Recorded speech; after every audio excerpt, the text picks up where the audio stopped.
நான் இப்போ சுண்டல் செய்ய போகிறேன். சுண்டலில் வந்து நிறைய ப்ரோட்டீன்ஸ் இருக்குது. குழந்தைகளுக்கு அடிக்கடி செஞ்சு கொடுங்க. எப்படி செய்யறதுங்கிறத பார்க்கலாம். நம்ம இன்றைக்கி வெள்ளை சுண்டல் செய்ய போகிறோம். வெள்ளை சுண்டல் வந்து என்னென்னா, அதாவது கொண்டைக்கடலை, கொண்டைக்கடலை இது வந்து 5 hours நான் ஊற வச்சு சால்ட் போட்டு வேக வச்சு நான் எடுத்து வச்சுருக்கேன்.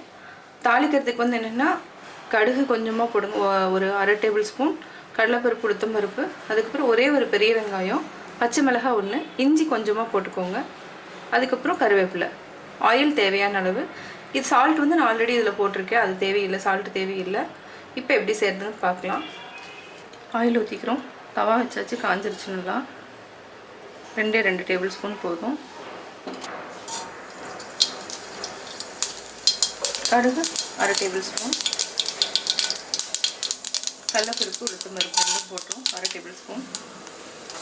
அடுத்தது வெங்காயம், பச்சை மிளகாய், இஞ்சி, கருவேப்பிலை, இந்த 4ஐயுமே ஒன்றா போட்டுடலாம்.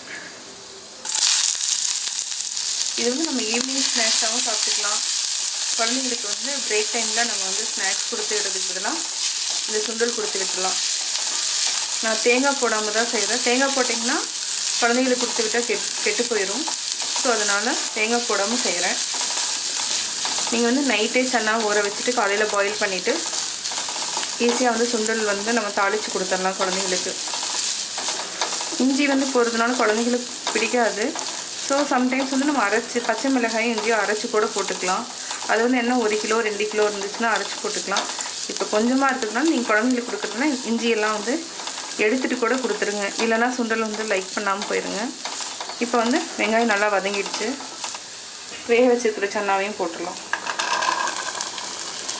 இது வந்து வித்தின் 5 minutes செஞ்சிடலாம். ஒரே ஒரு பெரிய வெங்காயம், பச்சை மிளகாய், இஞ்சி இருந்தால் போதும். குழந்தைங்களுக்கு வந்து இந்த மாதிரி உணவுகளை வந்து நல்லா கலக்கி விடுங்க. இதில் தான் வந்து என்னென்னா அயன் கண்டென்ட்டு, புரதம் இதெல்லாம் இருக்குது. இல்லைனா சிப்ஸ் அந்த மாதிரி வாங்கி சாப்பிடுவாங்க. இந்த மாதிரி வந்து குழந்தைங்களுக்கு வந்து கொடுத்தீங்கன்னா உடம்புக்கு நல்லது, ஆரோக்கியமாக இருப்பாங்க. அவ்வளோதான், ஒரு 5 minutes இப்போ வந்து ரெடி ஆகிடுச்சு. இப்போ கேஸ் ஆஃப் பண்ணிடலாம்.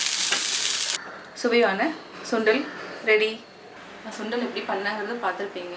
கட்டாயம் உங்களுக்கு பிடிச்சிருக்கும். மறக்காமல் சப்ஸ்கிரைப் பண்ணுங்கள். பிடிச்சா லைக் பண்ணுங்கள். உங்கள் ஃப்ரெண்ட்ஸ் கிட்ட ஷேர் பண்ணுங்கள்.